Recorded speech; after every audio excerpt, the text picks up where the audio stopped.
Y eso sigue vigente, el principio pro actione, la defensa de las víctimas. Que no se olviden, porque después se ratificó en el año 2007 a través de la nueva sentencia de Falun Gong.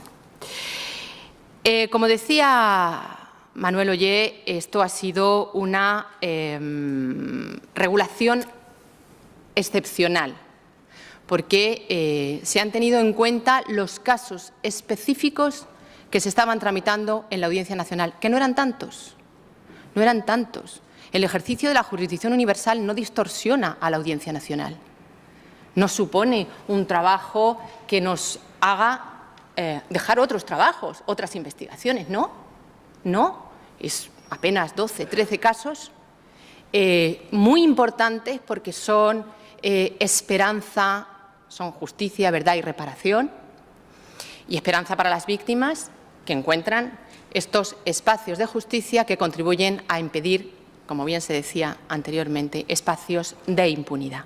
Por lo tanto, no había un motivo. Hasta ahora se estaba ejerciendo la jurisdicción universal, incluso después de la reforma del 2009, de una manera muy, muy razonable.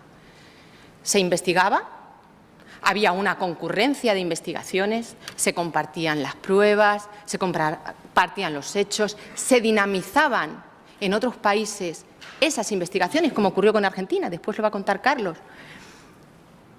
Y con todo eso se contribuía a evitar la impunidad. Después, el que estuviera en mejores condiciones del enjuiciamiento, porque tuviera al victimario en su país o en su territorio, o tuviera más pruebas, o fuera más factible, procedería al enjuiciamiento. Esto es un ejercicio muy razonable, muy sensato, nada alocado de la jurisdicción universal, en absoluto. No estamos defendiendo cuando dice la gente, se comentaba, víctimas exóticas. ¿Qué es eso? Si las víctimas somos todos.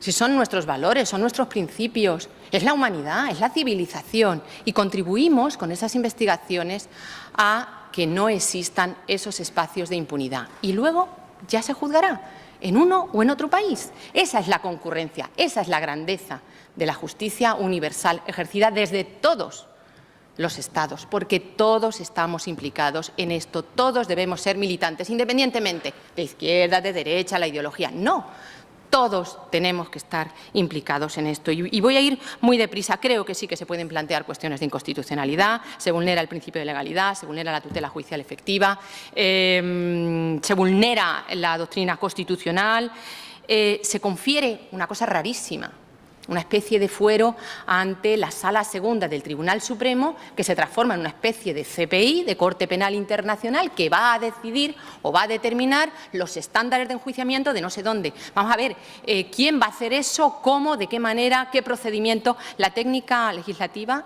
que me disculpen, es pésima, es pésima. Seguramente vamos a encontrar muchos resquicios por donde meter la cabeza. Pero además excluimos a la acusación popular, repito, en uno de los temas en los que las víctimas más tienen que decir, donde han empujado las investigaciones y tendrán que seguir haciéndolo por lo que voy a decir ahora, porque el sobreseimiento y el archivo nos impide investigar. Yo como fiscal tengo que hacer así, no puedo hacer nada, no puedo seguir, los jueces no van a poder hacer nada. ¿En qué marco vamos a investigar si somos o no competentes? ¿Quién nos va a traer la competencia a la Audiencia Nacional? Pues las víctimas tendrán que volver a seguir empujando. Voy terminando, ya termino corriendo. Bueno, lo único que quiero decir es que con esta ley Estilingo no hubiera podido ser enjuiciado. Con esta ley, una persona que vino a España con 30 asesinatos sobre sus espaldas por los vuelos de la muerte, con torturas y desapariciones forzadas, hubiera seguido paseando por los platós y todas estas cosas. Y finalmente decirles que yo creo que la libertad, los derechos humanos y la seguridad no se pueden vender.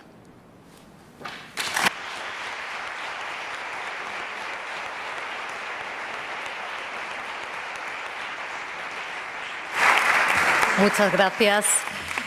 Y a continuación intervendrá Carlos Eslepoy Prada, abogado experto en justicia universal y actualmente uno de los abogados que forma parte del equipo jurídico que tramita la querella en la que se investigan los crímenes del franquismo en Argentina.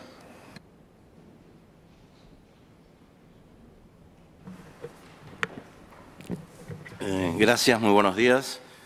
Muchas gracias a la PDH por haberme invitado a este acto tan importante. Muchas gracias a todos los grupos parlamentarios que han intervenido y que han hecho las manifestaciones que aquí han hecho. Y la primera reflexión que quisiera hacer es que de aquí nos vamos con mucho optimismo. Primero, porque se ha anunciado ya, y evidentemente así se va a hacer, que se va a interponer un recurso de inconstitucionalidad de la ley, pero además contra la reforma de la justicia universal. Y esto ya es una buena noticia. A esto se va a unir el hecho de que por parte de varios jueces, como sabemos, con el apoyo de muchos fiscales de la Audiencia Nacional, se van a plantear cuestiones de inconstitucionalidad.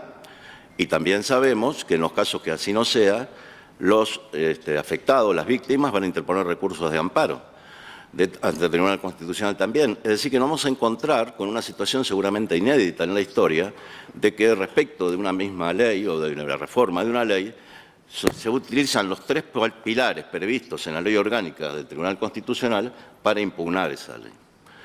Esto ya es otro motivo de optimismo. Pero además, mucho optimismo, porque dentro de poco tiempo todos los grupos parlamentarios que aquí han intervenido van a ser mayoría parlamentaria, eso lo sabemos. Y por tanto, van a derogar esta ley, no me cabe ninguna duda que así lo van a hacer, dadas las convincentes intervenciones que han tenido en contra de la ley. Por tanto, hay que tener mucho optimismo porque la justicia universal va a ser restablecida tal como existía con anterioridad y esperamos también que sea restablecido, como dijo Dolores Delgado, en los términos que tenía la ley orgánica de 1985, en la redacción que tenía en el año 1985. En este sentido quiero destacar de que la justicia universal es un profundo avance civilizatorio y por tanto tratar de eliminarla o condicionarla o ponerle algún tipo de límites es un retroceso de la civilización. Paradójicamente, España ha sido, los tribunales españoles, la justicia española, no España como Estado, sino la justicia española como corresponde, es la que fue pionera en la aplicación efectiva y contundente de este principio de justicia universal, que existe formulado teóricamente desde hace mucho tiempo, ya del siglo XVII. Está formulado teóricamente la necesidad de que se persigan crímenes que ofenden a la humanidad en su conjunto. Luego está teniendo plasmación en el siglo XIX, en la propia ley orgánica que existía en España a fines del siglo XIX, y en muchas leyes y constituciones de distintos países se ha establecido la necesidad de que los crímenes contra la humanidad fueran perseguidos por los tribunales de justicia de todos los estados. En este camino de tratar de terminar con la impunidad. La impunidad, desde el punto de vista semántico, implica la ausencia de pena. Sin embargo, sabemos que cuando nos referimos a la impunidad, nos estamos refiriendo a la impunidad de los grandes criminales. Lamentablemente vivimos en el mundo en que los estados se organizan en el aspecto represivo, tanto con sus aparatos policiales, judiciales, etcétera, para reprimir los delitos comunes. Pero vivimos en un mundo en el que tenemos la experiencia atroz de que los grandes crímenes quedan impunes. Los grandes criminales quedan exentos de la persecución judicial. Por tanto, el hecho de que, y suele ocurrir naturalmente en los países donde se cometen grandes crímenes. La impunidad existe durante las dictaduras, obviamente, no puede ser de otra manera, pero también existe, y esto constituye un crimen añadido durante las democracias, que se constituyen en el marco de la defensa de los derechos humanos y de la legalidad en todo caso, pero que luego, a través de distintos mecanismos de impunidad, lo que impiden es el juzgamiento de los crímenes cometidos por las dictaduras. La idea de la justicia universal es un camino, es una herramienta poderosísima para terminar con todo esto. Yo quiero transmitir una experiencia personal. Escuché a un diputado del PP el otro día, creo que el diputado Alfonso, si no me equivoco, discúlpame.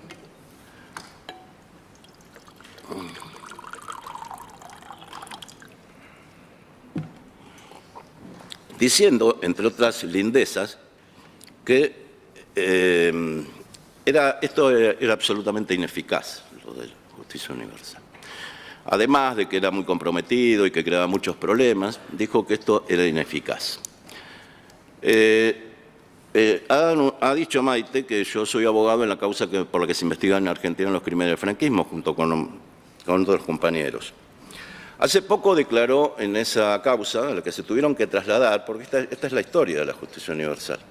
Como no son escuchadas las víctimas en su propio país, el diputado Olavarría hizo una intervención muy importante desde el punto de vista jurídico y muy profunda, donde planteaba plantear de que la justicia universal requiere algún vínculo de conexión, como la nacionalidad o la protección de los intereses del Estado, es un oxímoron, es una contradicción absolutamente irresoluble. Es universal porque se aplica en todo el mundo y es universal también porque el universo de las víctimas y los victimarios está comprendido. Por tanto, es la naturaleza del crimen contra la humanidad lo que determina la existencia de la justicia y justifica la justicia universal. En su momento, yo pienso en el caso de Couso, en su momento, cuando se iniciaron las actuaciones en España, debemos saber que en España no existe el principio de personalidad pasiva para perseguir crímenes extraterritorialmente, y por tanto las víctimas españolas de la dictadura argentina no podían ser perseguidas de acuerdo con la ley ordinaria española, con la ley orgánica del Poder Judicial que establecía el criterio de extraterritorialidad. ¿Por qué pudieron ser perseguidas las víctimas españolas de la dictadura argentina? Porque podían ser perseguidas todas las víctimas, entre ellas las españolas. Y por tanto se nos reveló esto, a los que tuvimos la suerte de actuar, somos muchos de los abogados, aparte de Dolores, la que intervino en esta causa, se nos reveló que la justicia universal es una forma de solidaridad entre los pueblos.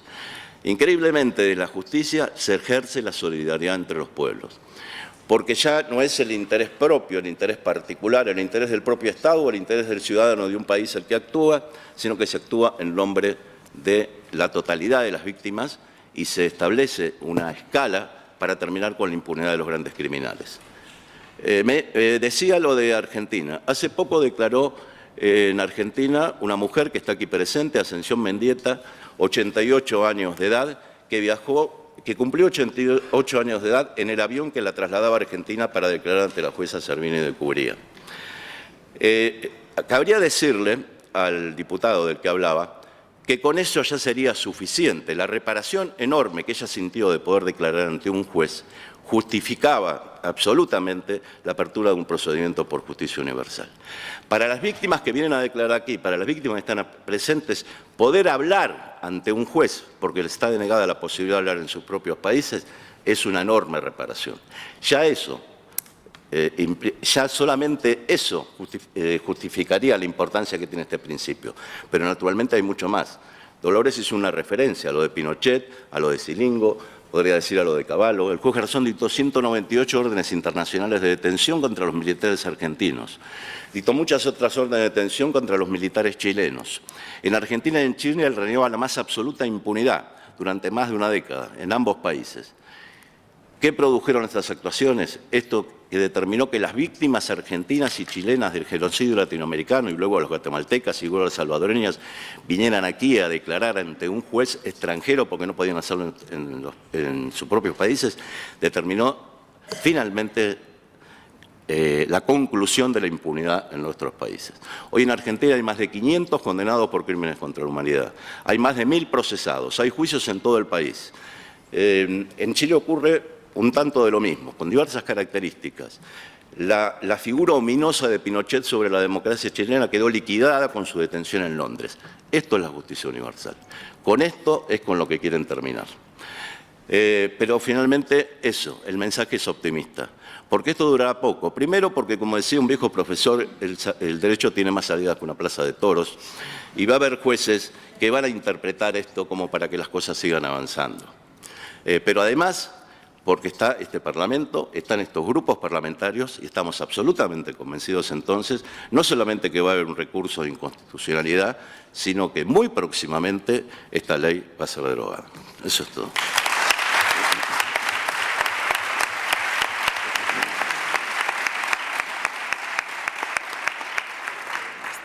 Muchas gracias y cierra la ronda de intervenciones de esta segunda mesa Olga Rodríguez Francisco, periodista, escritora y testigo de la muerte de José Couso en Bagdad. Buenos días, muchas gracias por invitarme. Voy a intentar ser muy breve. Simplemente, bueno, en calidad de, más allá de como periodista y ciudadana comprometida con la justicia universal, porque evidentemente como periodista considero que es mi obligación y la de todos defender la justicia universal, porque detrás de ello está la defensa de la libertad de información, un pilar básico de las sociedades libres y democráticas. El caso Couso, del que yo soy testigo directo y también un ataque del que fui superviviente, yo creo que es un caso que no es solo el caso de José Couso, es un caso que representa la defensa de la libertad de la información. Es decir, sin una justicia que nos ampare a los periodistas en los lugares en conflicto y que defienda la ley internacional, estamos absolutamente perdidos y vendidos y desprotegidos. Y con periodistas desprotegidos y con una información desprotegida, la sociedad es más vulnerable, porque las sociedades mal informadas ya sabemos que son más fácilmente manipulables. Estamos hablando de la información, que es un servicio público, un derecho fundamental, no es una mercancía, es un derecho fundamental de las sociedades libres y democráticas. Y en mi caso, por eso estoy aquí, simplemente para recordar primeramente lo que puede suponer el hecho de que este caso se cierre. Hay que recordar que es el único caso abierto a día de hoy, casi 11 años después ya, contra integrantes del ejército estadounidense por un posible crimen de guerra, el único caso abierto en todo el mundo, y es un caso en el que hay una serie de pruebas bien claras que nos lleva a concluir si la investigación independiente pudiera conducirse hasta el final, cosa que no ha podido ser hasta el momento porque los obstáculos han sido numerosos, nos llevaría a concluir que posiblemente se trataba de un crimen de guerra. Fue, como recordaréis, un ataque premeditado, es decir, el tanque que nos estaba apuntando a los periodistas que estábamos en el Hotel Palestina de Bagdad en 2003, giró 10 minutos antes de disparar, 10 minutos antes, evidentemente desde su visor, desde un visor tan potente como el que ese tanque tenía, podía vernos perfectamente. Los periodistas estábamos en los balcones completamente identificados, con chalecos antibalas que ponían press, con unos simples prismáticos desde el puente desde el cual el tanque disparó, se podía ver Hotel Palestina, Hotel Palestine en inglés, letras en inglés, y todo el mundo sabía, todo el planeta sabía, porque así lo decíamos todos los días en nuestras crónicas, que ese era el lugar donde residíamos los periodistas. Y además así lo reconoció posteriormente el propio secretario de Estado Colin Powell, porque los medios de comunicación estadounidenses habían dado las coordenadas al Pentágono del Hotel Palestina. Es más, el Pentágono había recomendado a la CNN antes del inicio de la invasión de Irak que todos los periodistas nos trasladáramos del Hotel Al-Rashid, donde nos encontrábamos antes de la invasión, al Hotel Palestina, porque el Hotel Al-Rashid estaba rodeado de algunos edificios institucionales y podía sufrir algunos daños en los bombardeos, mientras que el Hotel Palestina estaba en un barrio completamente civil. Los datos que demuestran que este caso tiene que seguir investigado y que no puede cerrarse son numerosos.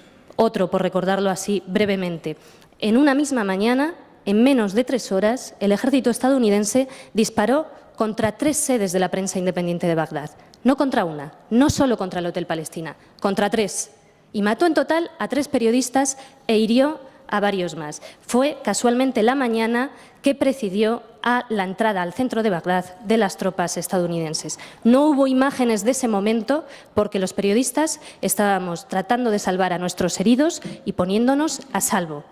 No podíamos ejercer nuestro trabajo, pasamos de ser periodistas a ser víctimas. Además, hay, como sabéis, un testimonio de una sargento estadounidense que habló públicamente en una cadena de televisión estadounidense, donde relató que por aquel entonces ella estaba encargada de escuchar las conversaciones telefónicas que manteníamos los periodistas a través de nuestros teléfonos satélites en el Hotel Palestina. En aquellas conversaciones ella escuchaba cómo transmitíamos nuestras crónicas y cómo hablábamos con nuestras madres, a las que, mintiéndoles, les decíamos que estábamos muy bien. Cuando ella una mañana recibió un listado de posibles objetivos a atacar y vio que estaba el Hotel Palestina, acudió a su superior y le dijo: en el Hotel Palestina solo hay periodistas, y él le dijo: métete en tus asuntos. Este testimonio se puede encontrar en Internet porque, como digo, ella lo ha contado en una televisión estadounidense. Como decía antes, el caso Couso es el caso en realidad, de la defensa de la libertad de información y trasciende mucho más de lo que le ocurrió a José Couso. La información es la base de las democracias libres. A lo largo de estos años nos hemos encontrado con muchísimos obstáculos por parte de diferentes gobiernos. Todos recordamos, lamentablemente, el papel o lo que desveló los papeles de Wikileaks y qué supuso eso. Por eso yo acojo con gran satisfacción lo que hoy se ha anunciado, el hecho de que el Partido Socialista anuncie que se anima, finalmente, después de estudiarlo, a presentar un recurso de anticonstitucionalidad ante el Tribunal Constitucional. Me parece una buenísima noticia que acojo con agradecimiento, alegría y satisfacción. Y además da igual lo que el Tribunal Constitucional haga después. En el sentido simbólico, quiero decir. O sea, nuestra obligación como ciudadanos, defensores de la justicia, nuestra obligación como periodistas, defensores de la libertad de información, nuestra obligación como abogados, etcétera, es agotar todas las vías y es dejar bien claro que, desde luego, por nosotros, por nuestra parte, que no quede. Ya luego lo que haga el Tribunal Constitucional veremos, y como ha explicado aquí Carlos Eslepoy, además hay muchas otras vías, y no tengo ninguna duda de que todas esas vías se van a utilizar. ¿Por qué estamos hasta aquí? Los diferentes representantes, las víctimas de diferentes casos en los que la justicia universal está presente.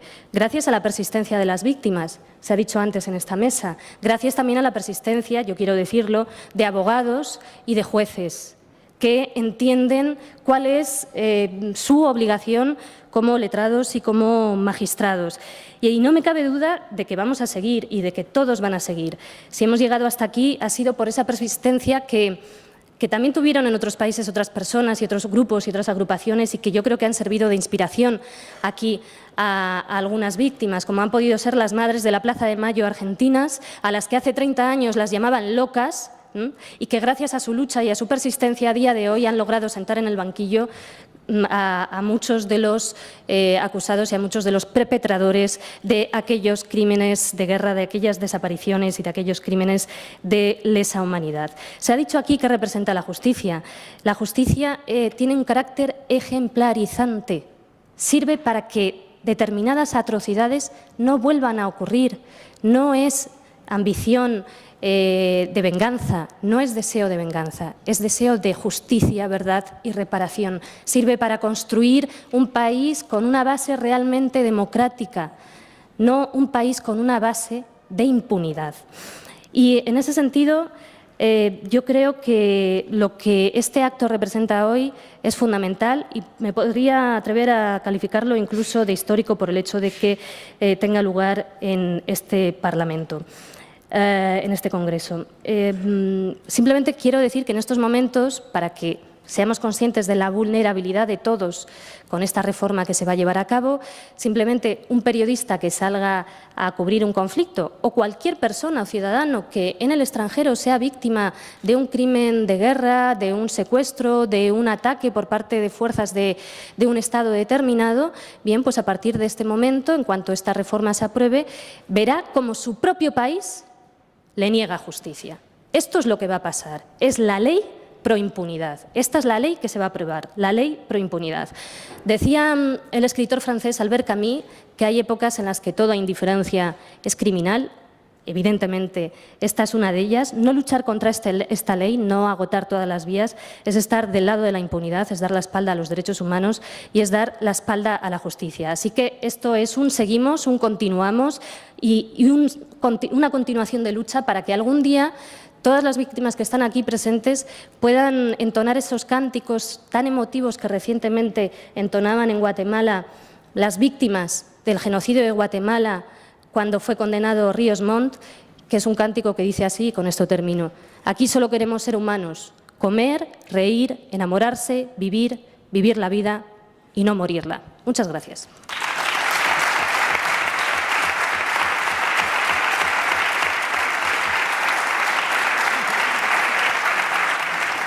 Muchas gracias, Olga, y hacemos el rápido cambio a la tercera y última mesa.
comenzamos sin más demora.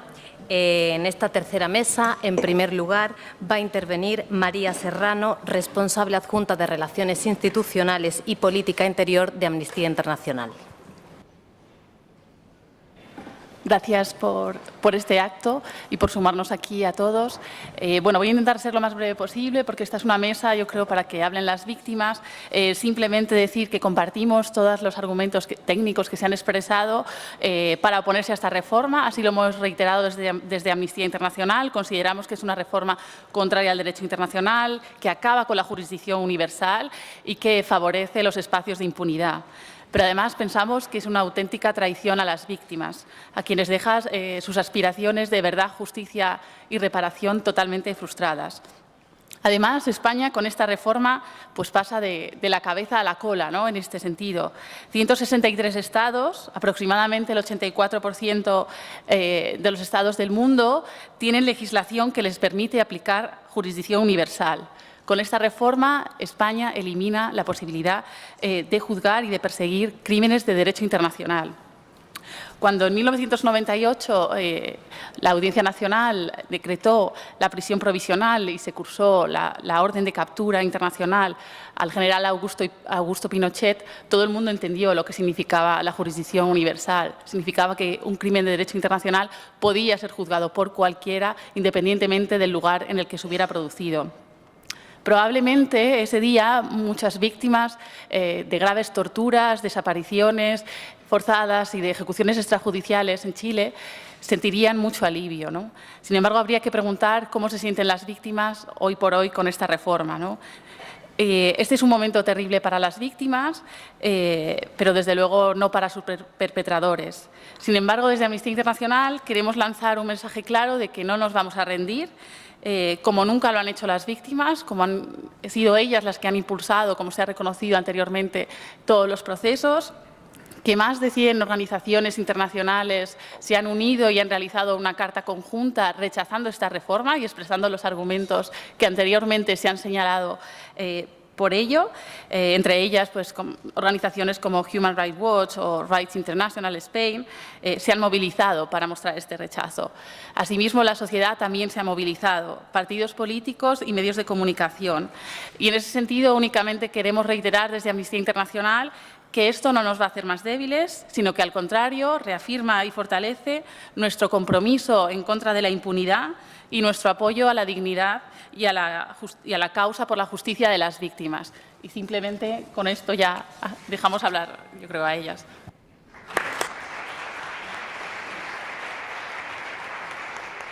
Muchas gracias, María, por decir tanto en tan poco tiempo. Además, a continuación va a intervenir María Garzón, directora general de la Fundación Internacional Baltasar Garzón. Muchas gracias a la Asociación Pro Derechos Humanos de España por invitarme. Yo quería estar aquí porque Baltasar, que es nuestro presidente, no puede estar por estar trabajando en Argentina, en el Centro Internacional de Derechos Humanos de la UNESCO, que preside, y con nuestra fundación, que tenemos sede allí, y me ha hecho llegar unas palabras que os quería leer. Así que procedo.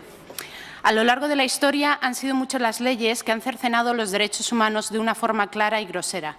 Sin necesidad de retomarnos a la época del nazismo y pasando por todas y cada una las que han adornado las dictaduras para su autoprotección antes y después de las mismas, llegamos a normas como la Patriot Act norteamericana, que entendió la lucha contra el terrorismo como una guerra, quebrantando todos los límites y después expandió sus efectos hasta penetrar en la privacidad e intimidad generalizada de miles o millones de personas.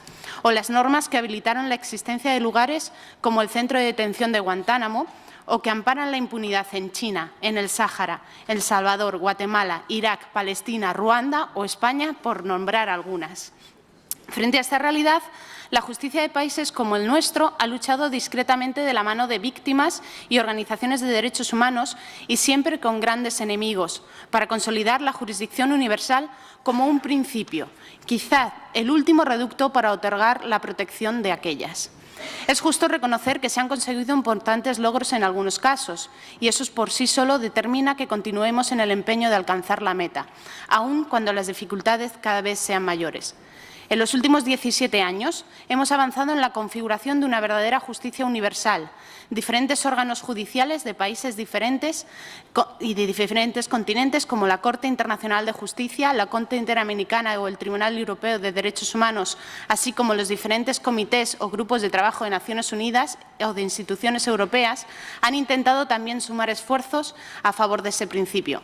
Sin embargo, en algunos países como España, después de un gran avance y del gran avance que supuso la sentencia del Tribunal Constitucional, que aquí ya se ha citado en el caso Guatemala, confirmada en el de Falun Gong, por motivos económicos, políticos o diplomáticos, la jurisdicción universal ya sufrió un recorte importante en 2009. Pero a pesar de eso, los esfuerzos han continuado y casos como los de las torturas de Guantánamo sobre un ciudadano español o el del asesinato de José Couso se consolidaron con la nueva interpretación, a pesar de que algunos desde dentro han querido acabar con ellos. Esa reforma se interpretó en sentido constitucional y pro actione y la jurisdicción universal siguió su andadura como principio protector de las víctimas universales de los más atroces crímenes. Ahora, el ataque del Partido Popular en solitario contra todos, investido únicamente desde la soberbia de la mayoría absoluta, no conferida desde luego para atacar a los ciudadanos por intereses inconfesables, sino para todo lo contrario, ha sido aparentemente definitivo. Sin cobertura democrática real, con una intensidad que remueve todas las conciencias menos las de aquellos que auspician esta reforma y desconocen conscientemente que la mayoría de los casos amparados por la jurisdicción universal jamás tendrán acceso a tribunal internacional alguno. Y a pesar de ello, insisten, como hace la Asociación Profesional de la Magistratura, en que ese es el espacio. Cuando hablamos de delitos y víctimas, la ideología debería quedar atrás y la defensa de principios consolidados como conquistas del género humano, defendidos hasta con el último esfuerzo por todos, debería ser defendido hasta con el último esfuerzo por todos, porque todos perdemos y desaparecen. Pero miremos al futuro, porque no está todo perdido. Las puertas de la inconstitucionalidad, como ya se ha dicho aquí, de la ley están abiertas. La acción de la sociedad civil también. De hecho, nosotros, como Fundación, junto con otras organizaciones, como ha dicho la representante de Amnistía Internacional, estamos planteando denuncias en los diferentes comités de Naciones Unidas para que el mundo ponga sus ojos sobre lo que está ocurriendo en España, en donde los derechos que estaban consolidados están siendo restringidos hasta casi hacerlos desaparecer. Hemos de acudir así, y así lo haremos, a todos los escenarios internacionales de derechos humanos para explicar lo que significa esta reforma. Solicitaremos que la Unión Europea, el Parlamento, el Consejo de Europa oigan los argumentos de una reivindicación justa. Plantearemos demanda ante los tribunales internacionales de derechos humanos competentes para que se pronuncien cuando cierren las puertas de la jurisdicción interna. La política, además, como elemento protector de derechos y no como espacio de consolidación de injusticias, debe participar en este intento. Los colectivos de abogados, jueces, fiscales deben plantear todas las iniciativas necesarias para recuperar el espacio sustraído a las víctimas. El Tribunal Supremo tiene la oportunidad de adecentar su imagen después de haber atacado tanto a este principio. En definitiva, no pueden despacharse como se va a hacer una ley de esta envergadura como si fuera un asunto de riego.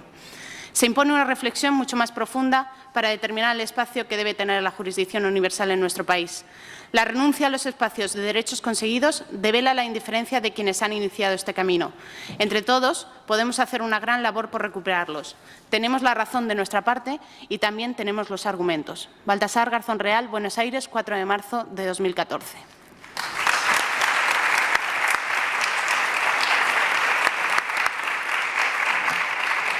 Gracias. Va a tomar la palabra Tu Ten Wanchen, víctima de los crímenes internacionales cometidos por las autoridades chinas en el Tíbet, que recientemente se dictaron, como conocemos, unas órdenes internacionales de detención contra 5 exdirigentes, entre ellos el expresidente Jiang Zemin, y que parecen estar en el origen de esta reforma express. Actualmente continúa tramitándose su causa en el Juzgado Central de Instrucción número 2 de la Audiencia Nacional.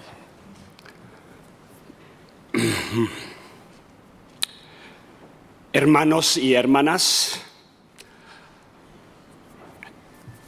quiero dar gracias a la Asociación de de Derechos Humanos y haber invitado a mí aquí este congreso de verdad que es gran honor y también gran honor de escuchar de miembros de parlamentos, sí, sus palabras, también abogados, abogadas, sus apoyo hacia, verdad, que el pueblo que está sufriendo. Estoy aquí en nombre del Tíbet, 6 millones de tibetanos que están sufriendo en Tíbet bajo de represión, de tortura y genocidio del gobierno chino. Ya sabe que un lado estoy agradeciendo mucho del gobierno de España, pero otro lado estoy muy decepcionando y después que el gobierno de España que está rendiendo y diciendo amén al gobierno chino, un país dictadura, un país régimen comunista, no tiene derechos humanos en su propio país, y después el gobierno de España está escuchando al gobierno chino y reformando las leyes españolas. Esto no entendemos como un ciudadano español. Yo, como víctima del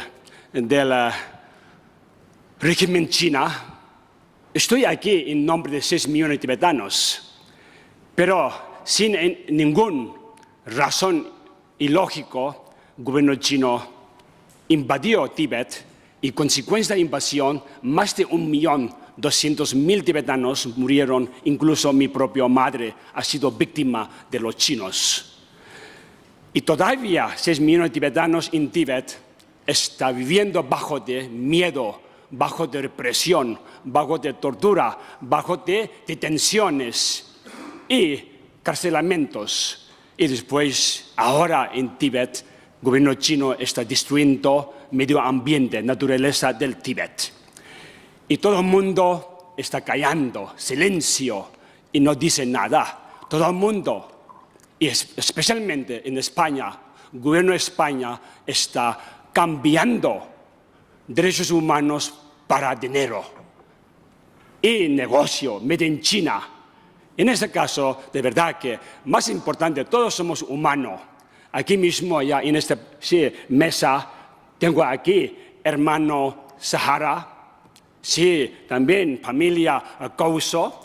Estamos aquí como testimonio y también víctimas. Estamos hablando, pidiendo a todos los españoles, verdad que no tiene razón de gobierno español está intentando reformar y cambiar las leyes. No entiendo. Y después, nada, que pedimos que todos vosotros que tenemos que luchar y apoyar contra, ¿verdad?, que criminales, ¿sí?, hacia la humanidad y también la justicia. Es muy importante. Libertad del pueblo, derechos humanos es primero. Segundo, es derechos, negocio, dinero, económico, es importante. No estamos negando a nadie, pero verdad que queremos que pedir a vosotros, después ahora mismo el gobierno chino, un premio Nobel de Paz de China, Liu Xiaobo, ¿dónde está? En cárcel. Podemos imaginar, el gobierno chino, un premio Nobel de Paz, está dentro de cárcel en China y todo el mundo está callando, todo el mundo no dice nada, todo el mundo detrás de negocio, en mercado y después olvidando derechos humanos y la libertad del pueblo. Esto que en el caso no quiero largar más, quiero contar muchísimas cosas, pero hoy mi voz está un poco raro también. Y después, nada, quiero pedir también, está afectando no solo al Tíbet, también a todos los pueblos sumergidos, está afectando jurisdicciones universales.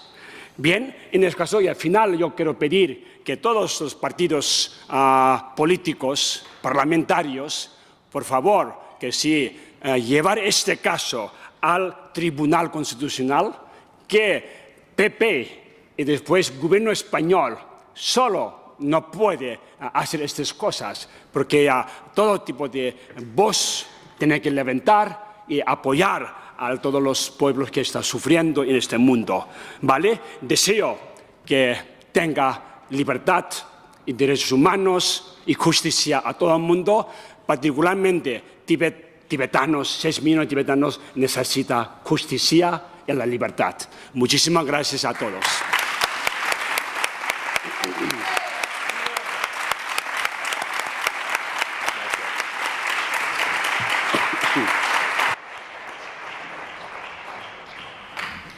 Muchas gracias. Va a intervenir Javier Couso Permuy, víctima española, hermano de José El Cámara, que murió asesinado como consecuencia del ataque de las tropas estadounidenses al Hotel Palestina, tal y como ha relatado Olga Rodríguez. Actualmente se encuentra abierta la causa en la que se investiga este crimen en el Juzgado Central de Instrucción número 1 de la Audiencia Nacional. Bueno, muchas gracias. Lo primero, dar las gracias a la Asociación Pro Derechos Humanos de España por darnos la oportunidad de expresarnos, y a todos vosotros y vosotras por venir hoy, ¿no? Con especial agradecimiento pues, a los diputados y a las diputadas. Nos encontramos, yo creo, que ante un retroceso absoluto en términos de derechos, ¿no? Pero es algo que cada día nos sorprende menos. No nos deja de enfadar, pero nos sorprende menos, ¿no? Dentro de esta contrarreforma ideológica que está realizando el Partido Popular y, sobre todo, su ministro de Justicia, ¿no? Que se caracteriza precisamente por la desregulación de los derechos sociales y la desprotección de los derechos humanos. Y, al contrario, se blinda la impunidad, sea esta la impunidad económica, como estamos viendo en muchos de los casos a los que estamos asistiendo abochornados de corrupción, pero, por desgracia, también se blinda la impunidad en materia de derechos humanos. De impunidad sabe demasiado el PP. En este país, quiero recordar, somos el segundo país del mundo en desaparecidos. Más de 100.000 compatriotas tenemos todavía enterrados en fosas comunes por su único delito de defender la democracia en este país. Y es algo que quiero recordar, porque sin memoria los pueblos no avanzan. A ver si hay un gobierno algún día legítimo que levanta esas fosas y honra a los caídos por la democracia. El derecho internacional humanitario, el de la justicia universal, es un avance de las sociedades en la persecución de los delitos. No son de los delitos pequeños, son de los delitos que ofenden al conjunto de la humanidad. Y no es algo nuevo, como nos quiere decir el Partido Popular.